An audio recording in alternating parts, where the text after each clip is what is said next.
a gente começa falando, sem mais delongas, de uma entrevista do presidente Lula. Ele diria que ele ligou a metralhadora ontem.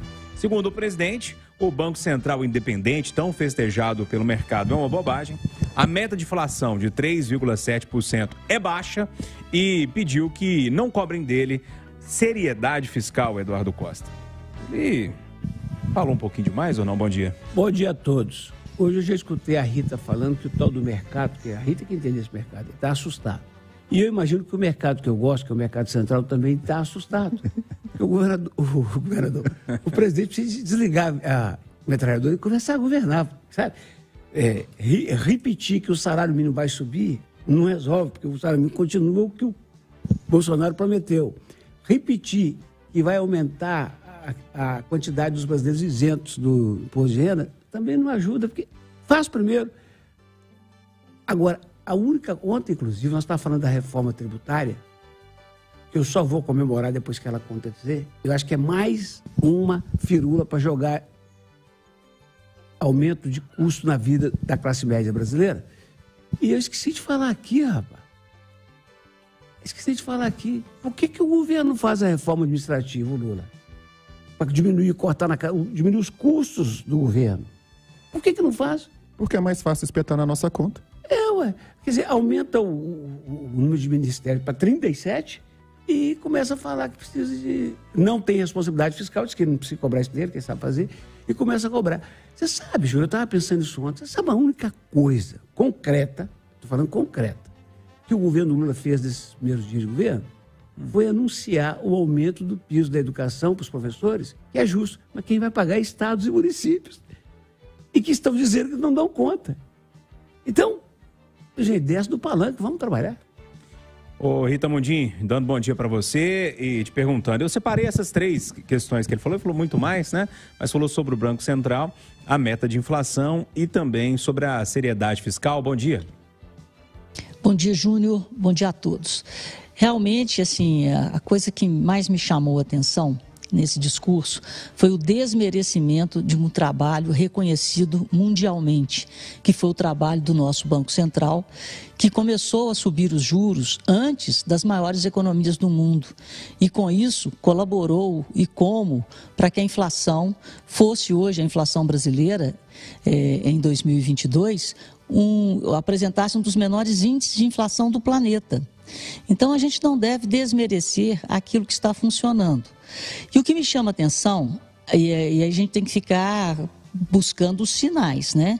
Esse discurso do Lula, esse desprezo à autonomia do Banco Central, essa fala sobre a meta da inflação, ela vai de encontro a alguns sinais no sentido de criar uma moeda única no Mercosul, numa integração. Até o próprio ministro Haddad, lá em Davos, deu sinais dessa integração, o que seria um desastre para o Brasil, diante das nossas contas públicas, que, ao contrário do que o governo petista fala, elas estão nos melhores níveis desde 2013, em termos estruturais. Nós estamos com superávit fiscal, vamos fechar o ano com superávit fiscal, com a inflação sob controle, quase no teto da meta e gerando empregos, né, com a arrecadação da Receita batendo recordes.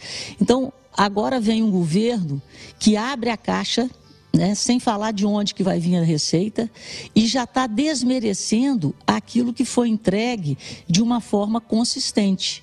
Então vamos tomar cuidado nessa fala, porque por trás dela pode vir uma moeda única, esse projeto de moeda única, e outra coisa que chamou a atenção, que o ministro Haddad tentou tranquilizar todo mundo, falando que a reforma tributária, num primeiro momento, viria em cima daquela que já foi apresentada e já foi discutida, principalmente no Senado, pelo Bernard Rappi, que inclusive é o secretário de reforma tributária no Ministério da Fazenda. E o Lula insiste em falar que tem que colocar o rico no imposto de renda e o pobre no orçamento. Isso é óbvio, mas ele atropela o seu próprio ministro, porque essa questão de tributar renda é a reforma que foi apresentada pelo Paulo Guedes, foi aprovada na Câmara e engavetada no Senado. Então, é um monte de tiro que vai deixando o investidor, vai deixando o cidadão confuso. E outra coisa que me chamou a atenção ontem, que o tom dele no final da entrevista era quase que messiânico, que ele tem 4 anos, que ele vai fazer, e essa comparação de um governo Lula lá atrás, nós estamos falando de 2003, e falar em 2022, 2023, quer dizer, você tem 20 anos depois, o mundo é outro. Os problemas são outros. Ele não pode garantir no seu discurso que a prática de 2003 será a mesma de 2023, porque o mundo é outro. E também me chamou a atenção porque ele falou que a Janja, a primeira-dama, vai fazer o que ela quiser. Ele deveria nomeá-la para dar a ela poder para ela fazer o que ela quiser. Estamos numa democracia e não é assim que a banda toca, não é assim que as coisas funcionam. Ricardo Kertzmann, bom dia para você. E essas falas do presidente Lula, a entrevista, eu separei 3, né? Mas a metralhadora foi ligada mesmo ontem. Bom dia. Bom dia, Júnior. Bom dia, amigos. Eu vou me ater a esses 3 tópicos, né, Júnior? Não quero ser repetitivo, a Rita já falou bastante. Eu só queria chamar a atenção para o seguinte fato. Quando ele acha pouco, ele critica uma meta de inflação de 3,7% ao ano e questiona por que não pode ser maior, por que não pode ser 4,5%. Semana passada, se eu não me engano, a gente debatia aqui, Júnior, que atualmente 60% de um salário mínimo compram uma cesta básica. Uhum. Isso com a meta de inflação de 3,7%. Então, alguém tem que avisar para o presidente Lula que se deixar a inflação comer solta, esse número vai subir mais ainda. Aí é que a gente vai ter fome no país mesmo. Mas aqui, deixa eu fazer uma advogada do diabo aqui. Isso aqui sempre foi ficção. O que? A meta de inflação? Não, porque nunca chega no centro da meta. Não, essa é a busca, né? A meta de inflação, Júnior, ela é estabelecida pelo Conselho Monetário Nacional, né? Aliás, presidente Lula, não é só o presidente do Banco Central que um dia chega e resolve passar os juros para cima e fazer política monetária, não. Isso é o Conselho Monetário Nacional. Essa meta, Júnior, ela é perseguida aqui no Brasil e agora de forma autônoma, independente, ainda bem, isso é uma grande conquista nossa, como nas principais economias, essa persecução dessa meta é o que norteia toda a economia, é o que norteia a taxa de juros, por exemplo. E sem isso, fica praticamente impossível você chegar a uma inflação mais baixa. E a gente tem que lembrar que a inflação alta no país e principalmente essa questão do Banco Central ser independente, a importância disso, a culpa não é do presidente do Banco Central. A culpa não é dos empresários, a culpa não é só de guerra, de pandemia. A culpa é do governo, ou a culpa são dos governos no mundo inteiro. É o governo brasileiro que, desde 1947, por exemplo, produz déficits fiscais em série. E é isso que estoura as contas, é isso que faz com que a taxa de juros suba.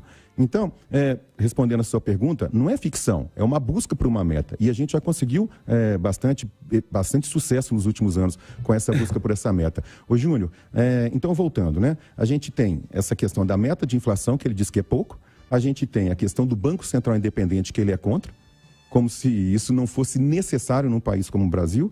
E tem que lembrar que sim, se a gente tem hoje a maior inflação, maior taxa de juros real do mundo, e é verdade, é ruim isso, ele tem que criticar mesmo, a gente também tem uma inflação que é a metade da inflação dos Estados Unidos e a inflação da zona do euro. Então tem que dar parabéns também, tem que criticar o que é correto e também tem que enaltecer o que também é correto. E por fim, só para encerrar, responsabilidade fiscal, que ele disse que é uma bobagem. Eu sugiro ele perguntar para bater um papo com a Dilma Rousseff, com a colega dele, se é bobagem responsabilidade fiscal e aonde termina um governo que não tem responsabilidade fiscal. Eduardo Costa, já que o nosso assunto foi caminhando para o lado da economia, eu vou dar uma invertida aqui, uma pivotada na nossa pauta e vou falar sobre Americanas, esse caso que tem chamado tanta atenção. A Justiça resolveu bloquear mais de R$1 bilhão da loja Americanas. Os bancos pedem que os recursos da loja não sejam sacados sem autorização. Os bancos não emprestam mais dinheiro e fornecedores querem pagamento à vista. É o fim? Ô Júnior, alguém bem mais inteligente que a média dos brasileiros disse 70 ou 60 anos atrás que o jornalista é aquele que comenta tudo sem saber de nada. Eu não sei se vale para a maioria, se vale para você, mas para mim vale. Vale demais. Eu só sei das coisas superficialmente. Por exemplo, como é que eu vou entender de balanço de um grande conglomerado? Agora, é com o pouco que eu sei, é que eu fico perplexo. Primeira perplexidade minha, por que o tal do mercado arrepia quando fala em social e não está preocupado? Por que o mercado não está apavorado com essa história? Segundo, eu devo chamar isso de trambique, de fraude? Ou devo dizer o quê? Terceiro, como é que você tem uma empresa desse tamanho? A última notícia que eu tive é de que tinha 2.000 lojas, que tem um rombo desse tamanho e que só descobre quando um cara novo chega lá. Outra coisa, quando estourou isso, a Rita falou aqui no Conversa. Falou, os sócios estão pensando em pôr dinheiro lá. Eu imaginei. Lembra que ela falou isso? Sim. Gente, todo dia a gente vê na revista aí que um dos sócios, né, o Jorge Paulo Lemann, ele tem, esse só tem, a fortuna dele é estimada em 72 bi. E os sócios, os outros também, é pouco menos que isso, que é tudo sócio da Ambev também. Aliás, o conglomerado tem Ambev, tem Shoptime, tem Ingresso.com, tem Submarino. Eduardo, mas cada coisa é uma razão social. Tudo é dos homens. Os homens não vão tirar esse dinheiro e pagar, não, gente. Eu lembro-me de uma conservadora Juiz de Fora, entre outras empresas de conservação, que pegava serviço, não cumpria, dava o cano aos trabalhadores e o povo ficava indignado, porque os sócios ficavam ali na savassa andando de Mercedes. Isso é muito comum no Brasil. Eu não acredito que os bancos, você viu que os bancos estão caindo fora, né? BTG já bloqueou 1 bi, Itaú, os outros falaram que não vão liberar o dinheiro que está lá. Eu não acredito que, mais uma vez, os graúdos sócios vão ficar impunes, os bancos, que são os maiores credores e que podiam bancar, vão fugir, vai sobrar para o pequeno fornecedor de bala e para o trabalhador. Júlio, pergunta aí para a Rita, que entende mais, para o Késsima, que é empresário, o seguinte, eu estou enganado ou é a confirmação definitiva de que no Brasil não existe capital de risco? Você começa um negócio pegando dinheiro BDS, paga, sabe como Deus quiser, e qualquer coisa fala assim, quebrei, sai de fininha, fica rico e deixa os outros na mão. Eduardo fez a pergunta, Ricardo. Esse caso ele fica cada vez mais complicado e mais complexo a cada dia, né? A primeira notícia era de um rombo de 20 bilhões de reais, depois passou para 40 bilhões de reais. Logo no primeiro ou segundo dia foi anunciado que os sócios, né, isso o Eduardo acabou de falar, do trio lá da 3G, iria fazer uma capitalização. Aí já talvez não tenha capitalização e tenha uma recuperação judicial. Então as coisas ficam muito difíceis a gente compreender e analisar. Isso que me chama a atenção de forma muito especial, Júnior, é que por trás da Americanas a gente tem uma das maiores empresas de consultoria do mundo. Aonde que estava essa empresa de consultoria na hora de validar os balanços? O parênteses, Késsima. Agora o Lula está com a faca e o queijo para falar, essa empresa que está recomendando a privatização da Eletrobras, não vou privatizar. Olha para você ver. E a outra coisa assim que causa uma certa indignação, né? E o Eduardo tem toda a razão de falar as coisas que ele acabou de falar, saiu uma lista em que mostra os bônus que os principais executivos da Americanas receberam nos últimos 2 ou 3 anos. É uma coisa espetacular. A gente viu mais ou menos esse filme em 2008, na época da crise mundial, que os bancos todos quebraram e os executivos tinham bônus milionários, né, por performance. Então, assim, a gente tem que aguardar, a gente tem que ver o que vai acontecer nos próximos dias, Eduardo. De novo, eu sou solidário com as suas críticas, mas o mercado de capitais, ele é assim mesmo. E a boa notícia, se é que há alguma boa notícia nessa história, é que não vai vir nenhum banco público, não vai vir nenhum ministro, nem ninguém querer injetar dinheiro nas lojas americanas para socorrer a besteira que pessoas fizeram tempos atrás. E aí, Rita Mundinha, remata esse assunto aí pra gente. Olha, Júnior, é lamentável o problema da governança, né? Da auditoria não ter pego essa inconsistência no balanço e isso vai ser apurado e será punido. Inclusive, repito, as lojas americanas têm ADRs negociados lá fora, em Nova York, e a punição de lá vem a cavalo, é severa, porque erros acontecem no mercado, mas as fraudes são exemplarmente punidas. E o que a gente tem visto agora é o caixa das americanas sumir com esses bloqueios já feitos pelos bancos, com as atitudes que estão sendo tomadas pelos seus fornecedores. O caixa, segundo os números que foram apurados ontem, né, isso aí é o que está rolando no mercado, o caixa saiu de 8 bilhões no dia da descoberta para 800 milhões. Então, de 8 bilhões para 800 milhões. Com 800 milhões, uma operação do tamanho da Americanas não fica em pé. Então, a recuperação judicial é iminente e os sócios estão insistindo em colocar 6 bilhões e negociando com os bancos para que os bancos troquem dívida por ações. Os bancos não querem que os sócios injetem no mínimo 15 bilhões. Então, essa é a história e é um mercado de risco. Quem vive do mercado, quem entende de mercado, sabe que o mercado tem seus riscos. Mas aí é uma questão que vai além do risco, é uma fraude e tem que saber quem armou essa fraude. É isso aí, é mais que um risco, né? É um crime. Agora, a experiência mostra que no fritar dos ovos, os trabalhadores vão ter uma dificuldade danada para receber o seu trocadinho de indenização. Ah, não, quando tem liquidação, eles são preferência e tal. Eu sei. Até hoje tem gente reclamando das empresas aí, questões salariais das empresas do Zé Alencar. Lembra do Conta Minas? Vai pro Cito Cachoeirinha, volta e meia tem um cara reclamando comigo. E é impressionante como é que no Brasil se quebra tanto essas empresas de varejo, né? A gente lembra de tantas aí, né? Jumbo, Mesbla, Mapping, lojas brasileiras.